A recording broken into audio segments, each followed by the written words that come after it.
Tenho 61 anos e estou sentado sozinho neste apartamento alugado em Campinas, olhando para a estante vazia onde antes ficavam 200 livros de teologia, comentários bíblicos, obras completas de John Piper, R.C. Sproul, Augustus Nicodemos. Vendi tudo há 3 meses. Não por raiva, não por vingança, mas porque não consigo mais olhar para aquelas lombadas sem sentir uma náusea que começa no estômago e sobe até a garganta. Meu nome é Daniel Figueiredo. Fui pastor presbiteriano por 38 anos. Plantei 7 igrejas no interior de São Paulo. Casei 143 casais. Batizei mais de 400 crianças. Enterrei meus próprios pais com as palavras certas sobre a esperança da ressurreição. E hoje, não sei se acredito em Deus. Não por causa de um argumento filosófico. Não por causa de Richard Dawkins ou de alguma crise intelectual elegante. Mas porque vi o que acontece nos bastidores. Vi o que os homens de Deus fazem quando as portas se fecham e as câmeras se desligam. E percebi que passei 4 décadas defendendo uma estrutura que devora pessoas e chama isso de santificação. Cresci em Sorocaba, filho de um diácono e de uma professora de escola dominical. A fé na minha casa não era opcional, era o ar que respirávamos. Meu pai lia a Bíblia todas as manhãs às 5h30, antes de sair para a fábrica. Minha mãe organizava estudos bíblicos para as mulheres da vizinhança toda terça-feira à tarde. Eu tinha 12 anos, quando senti o chamado. Não foi dramático, não foi uma voz audível.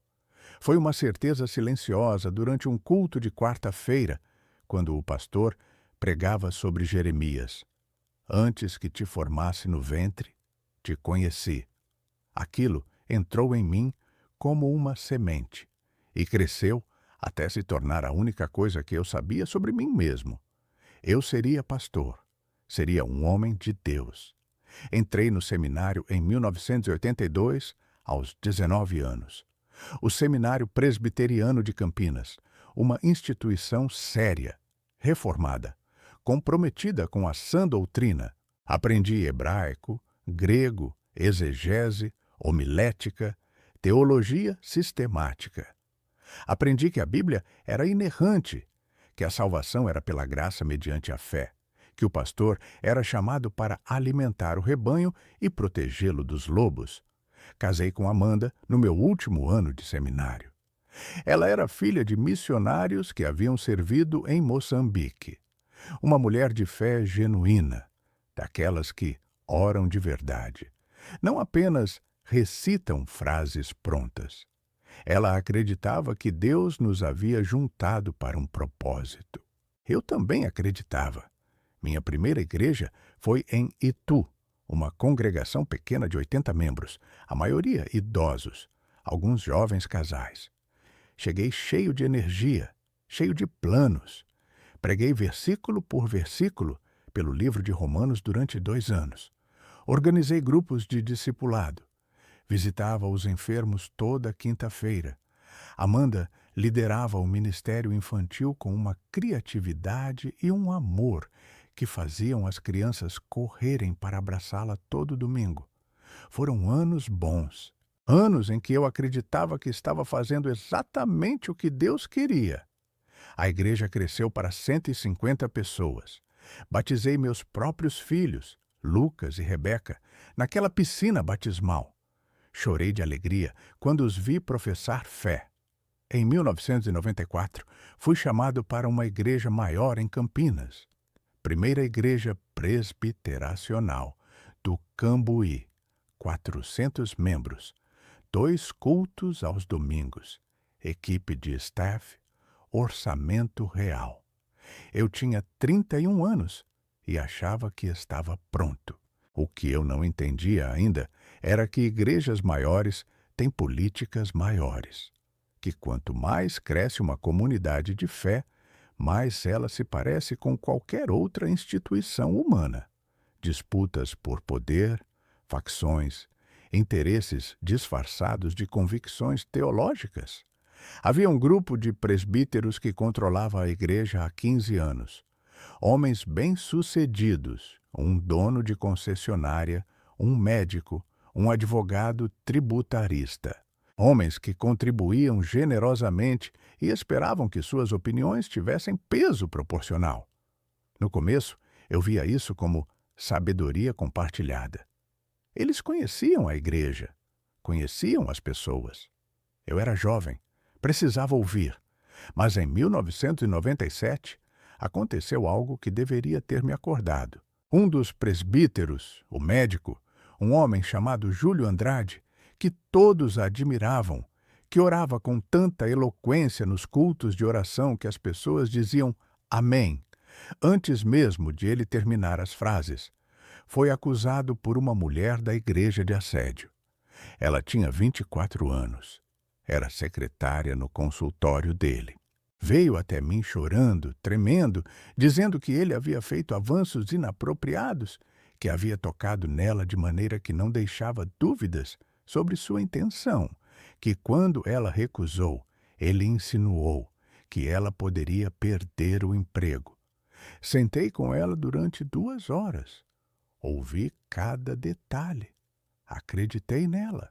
Não porque eu queria acreditar, mas porque reconheci naquele choro a verdade não editada de alguém que estava sendo destruído por dentro.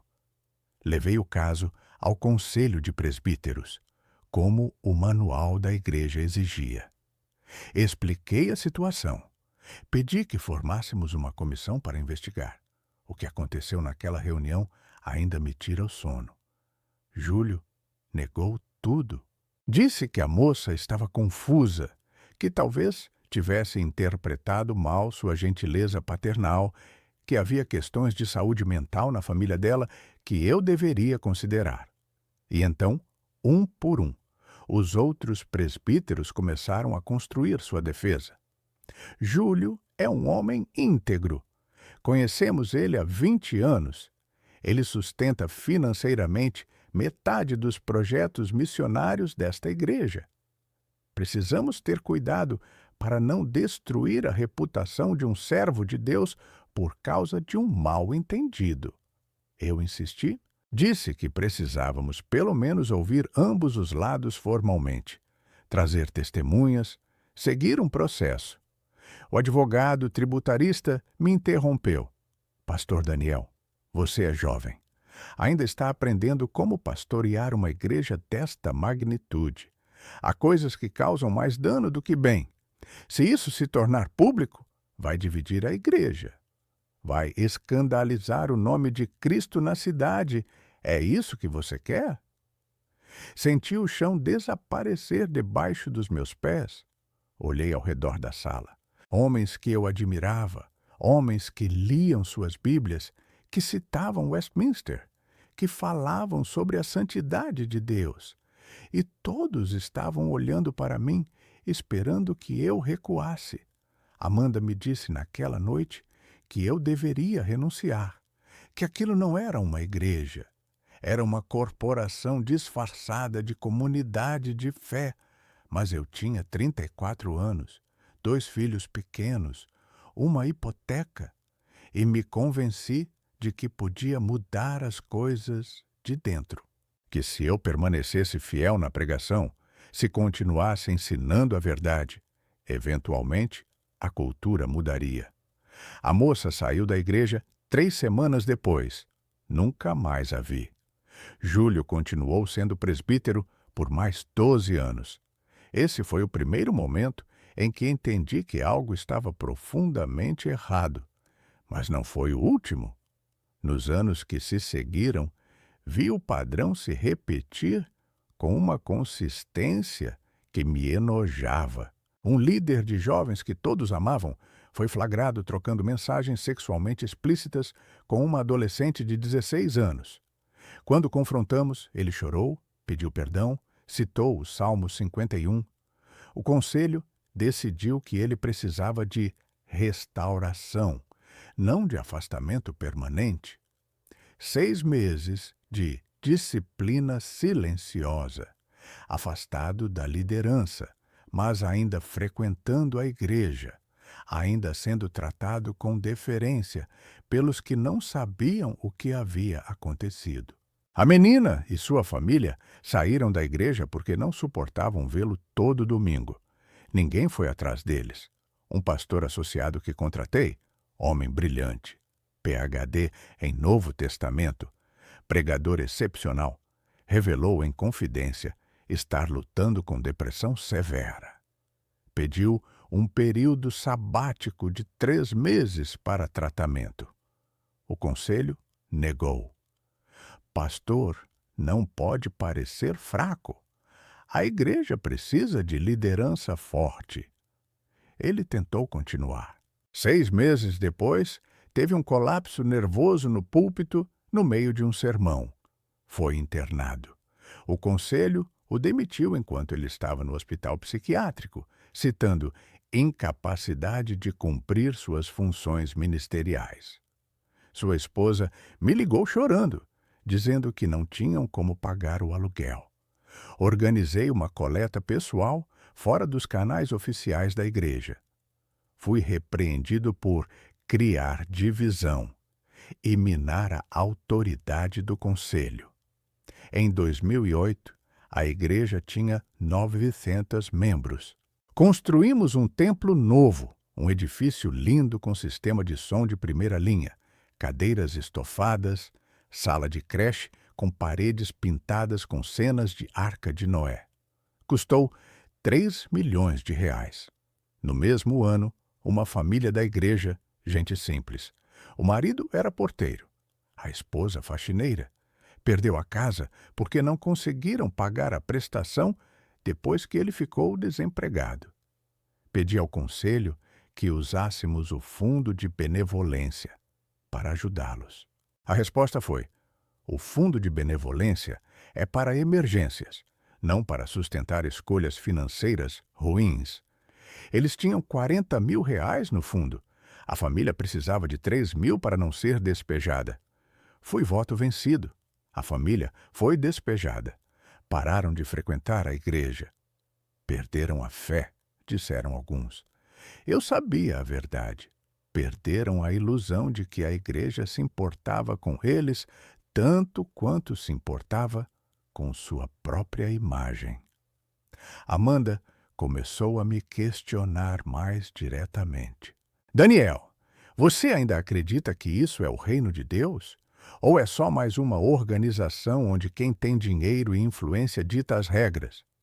Eu não tinha resposta. Pregava sobre justiça, sobre cuidar dos pobres, sobre a igreja como corpo de Cristo, onde cada membro é igualmente valioso. Mas na prática, víamos claramente quem importava e quem era descartável. Os que doavam generosamente tinham suas opiniões ouvidas. Os que mal conseguiam pagar o dízimo eram ovelhas a serem pastoreadas, não parceiros a serem consultados. Em 2015, algo dentro de mim começou a quebrar definitivamente. Meu filho Lucas, que tinha 28 anos, veio me contar que era gay. Sentamos na varanda da casa dele em um sábado à tarde. E ele chorou dizendo que havia lutado contra isso a vida inteira, que havia orado, jejuado, participado de grupos de libertação, que havia namorado meninas tentando forçar algo que não existia. Pai, eu não escolhi isso. Eu nasci assim. E se Deus me fez assim, então ou Deus cometeu um erro, ou a igreja está errada sobre o que Deus pensa sobre mim. Abracei meu filho. Disse que o amava. Disse que nada mudaria isso. Mas não consegui dizer que a igreja estava errada. Ainda não. Ainda estava preso àquelas convicções teológicas que havia pregado durante décadas. 2 semanas depois, Lucas tentou suicídio. Tomou uma cartela inteira de remédios. Amanda encontrou ele a tempo. Corremos para o hospital. Ele sobreviveu. E enquanto eu segurava a mão dele naquela cama de hospital, com os tubos e os monitores bipando, algo cristalizou em mim com uma clareza brutal. Eu havia passado 38 anos construindo e sustentando um sistema que preferia meu filho morto e puro do que vivo e gay. Não explicitamente, não com essas palavras, mas o resultado era o mesmo. Não contei ao conselho o que havia acontecido. Sabia exatamente o que diriam, mas algo em mim morreu naquele hospital. A vontade de defender, de justificar, de acreditar que éramos diferentes das fariseus que Jesus condenava. Comecei a ver tudo com olhos novos. Via os sermões sobre família tradicional e entendia que estávamos dizendo ao meu filho que ele não tinha lugar. Via as campanhas contra ideologia de gênero e entendia que estávamos construindo muros, não pontes. Via a ênfase em pureza doutrinária e entendia que era controle disfarçado de santidade. Renunciei em janeiro de 2024. Não com escândalo, não com carta pública, denunciando ninguém. Simplesmente disse que Deus estava me chamando para uma nova temporada, que precisava de um tempo sabático indefinido. O conselho aceitou com educação. Alguns membros choraram. A maioria seguiu em frente. 3 meses depois, já havia um novo pastor, mais jovem, mais carismático, com mais seguidores no Instagram. Amanda ainda vai à igreja. Uma igreja pequena, progressista, que afirma LGBTQ+, onde o pastor é uma mulher. Ela me convida. Eu agradeço e digo que ainda não estou pronto. A verdade é que não sei se algum dia estarei. Lucas está vivo, está namorando, está feliz. Isso me basta. Rebeca me liga toda semana, preocupada. Pai, você não pode perder sua fé por causa de pessoas falhas. A igreja é imperfeita porque é feita de gente imperfeita. Ela tem razão, eu sei, mas não é só sobre pessoas falhas. É sobre um sistema que consistentemente protege os poderosos e descarta os vulneráveis. E chama isso de fidelidade a Deus. Não sei o que acredito agora. Alguns dias leio os evangelhos e vejo Jesus virando mesas no templo, defendendo prostitutas, tocando leprosos, e penso, talvez haja algo ali que eu nunca pratiquei de verdade.